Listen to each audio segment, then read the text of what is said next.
यही कहना चाहती हूँ कि जो आप मूवीज़ में देखते हैं, कंगना रनौत हो गई या अन्य महिलाएं जो हो गई, आप उनसे प्रेरित मत हो।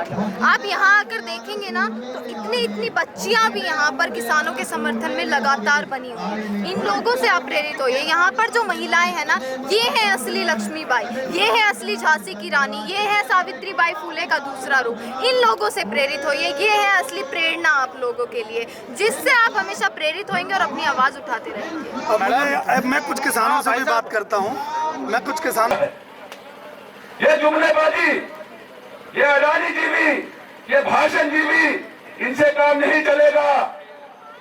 ये लच्छेदार भाषण सुनते सुनते 6.5 साल इस दुनिया को, इस हिंदुस्तान के लोगों को आपने नोटबंदी के नाम पर, जीएसटी के नाम पर और तमाम चीजों के नाम पर गुमराह करने का जो काम किया है, अब इस देश का किसान, देश का अन्नदाता, इस देश का नागरिक आपके जुमलेबाजी को समझ चुका है और वो सड़कों पे संघर्ष करने निकला है। अब आपकी पुलिस के दमन के सामने इस देश का किसान घुटने टेकने वाला नहीं है। अब हम गोली खाएं, जेल जाएं, ये चीज 28 तारीख को इस किसान ने साबित कर दिया था कि हम गोली और आपके गुंडों से डरने वाले नहीं हैं। अगर गुंडों से और गोली से डरते तो 28 तारीख को गाजीपुर का मैदान खाली छोड़कर भाग गए होते। लेकिन ये किसान है, ये अन्नदाता है, ये कसम खाकर आया है कि मैं अपने अधिकार, इन कानूनों को वापस करा कर जाऊंगा। आपको भरोसा दिलाना चाहते हैं साथियों, देश आपके साथ खड़ा है।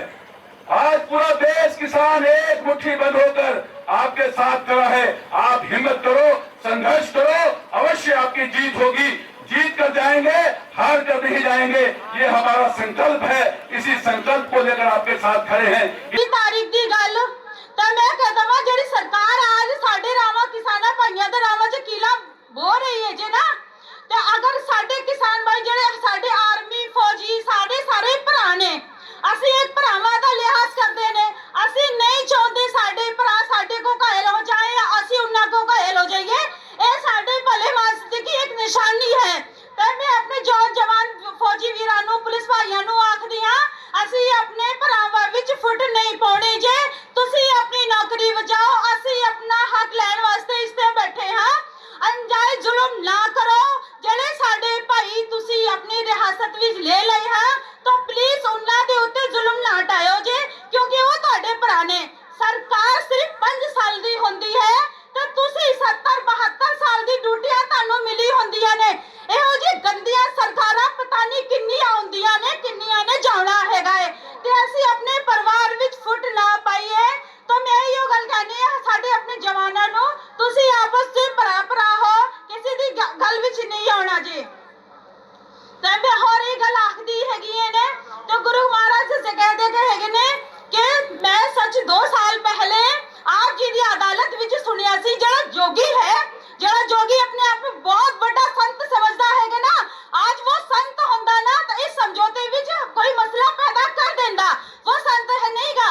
उसने आप अपने मुखों ये गल आखी सी कि हर व्यक्ति दा हक है अपनी आवाज बुलंद, अपने हक वास्ते अपनी आवाज बुलंद कर सकता है। तो आज किसान अपनी आवाज बुलंद करते हैं तो योगी क्यों लुक के बैठ गया है? क्यों नहीं मोदी दे कन्ना विच ये गल दसदा है? क्यों नहीं दसदा है मोदी उसको कि किसान सिर्फ सच्चाई वास्ते लड़ रहे हैं, ना कि वो गलत है। तो मैं यही कहूंगी कि अगर संत महापुरुष है तो आके यहाँ पे देख ले, लंगर में, गाजीपुर के बॉर्डर में, टिकरी बॉर्डर में, जहाँ वो संत चला रहे हैं। तो अगर मैं ये कहूंगी कबीर जी की बाड़ी में है, भूखे भगत न कीजिए, ए माला अपनी लीजिए। जब भक्तों ने ये बात कह दी है कि भूखे तो भाई सिमरन बंदगी भी नहीं होता है, तो आंदोलन कहाँ से हो जाएगा? आज 76 दिन हो गए हैं तो ये आंदोलन कहाँ से हो जाएगा? शाबाश वो सब भक्त संत तो ये है जो यहाँ रोडों पर इन किसाई भाइयों के साथ बैठे हैं। तो मैं यही कहूंगी मोदी जी, जो योगी जी, जो तुम्हारा पखंड है, एक हाथ में भाला तो एक हाथ में माला। माला ऐसे नहीं जपी जाती, माला के साथ कुछ हमदर्दी करनी पड़ती है, दुख सहने पड़ते हैं। साथियों, जिस दिन इस देश का निवाला, इस देश का रखवाला और इस देश का असली मालिक 26 जनवरी के दिन दिल्ली की सड़कों पर तिरंगा लेकर निकला, उस दिन संसद में बैठे हुए सारे सांसद और सारे मंत्री और प्रधानमंत्री की कुर्सी हिली नहीं थी, बल्कि हवा में उड़ने लग गई थी। इस बात से देश के तमाम सांसद और प्रधानमंत्री घबराए और हमें आरोपित करने की बात की थी।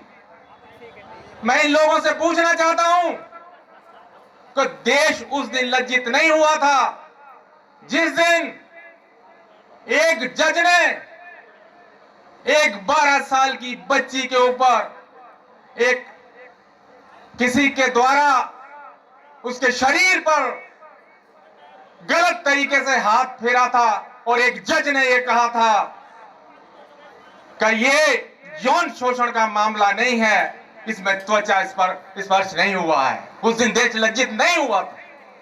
देश लज्जित उस दिन नहीं हुआ था जिस दिन एक चाटुकार पत्रकार प्रधानमंत्री का नाम लेकर 40 शहीद हमारे जवानों का जश्न मना रहा था। क्या देश उस दिन लज्जित नहीं हुआ था?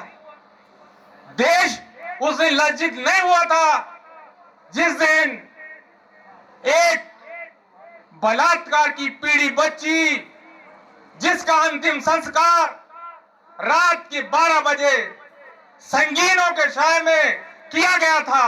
क्या देश उस दिन लज्जित नहीं हुआ था? देश उस दिन लज्जित नहीं हुआ था जिस दिन एक अल्पसंख्यक सांसद में शपथ ग्रहण कर रहा था और बहुसंख्यक के लोग धार्मिक नारे लगाकर उसमें अवरोध पैदा कर रहे थे। क्या देश उस दिन लज्जित नहीं हुआ था? देश क्या उस दिन लज्जित नहीं हुआ था जिस दिन गरीब बस्तियों को एक दीवार के पीछे छुपाने की कोशिश की गई थी? क्या देश उस दिन लज्जित नहीं हुआ था? क्या देश उस दिन लज्जित नहीं हुआ था जिस दिन एक सांसद ने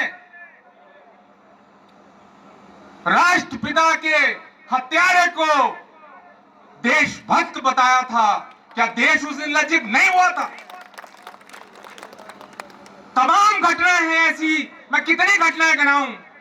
हम किसी भी झंडे के लगाए जाने से देश कभी लज्जित नहीं होता, बल्कि देश के कारनामों से देश लज्जित होता है। साथियों, हम लोगों ने कोई लज्जा का काम नहीं किया, बल्कि हमारी पिछली पीढ़ियां देश के लिए कुर्बान हुई हैं। हमारी पिछली पीढ़ियां देशभक्त थी, हम लोग देशभक्त हैं और हमारे आने वाली पीढ़ियां देशभक्त होंगी। हमें इनसे सर्टिफिकेट की जरूरत नहीं। बस बहुत है।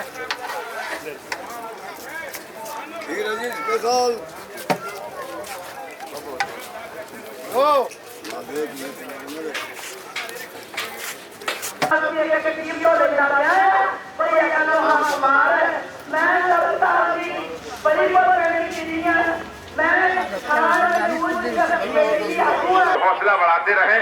धन्यवाद। जय किसान, जय भारत। धन्यवाद नंबरदार जी।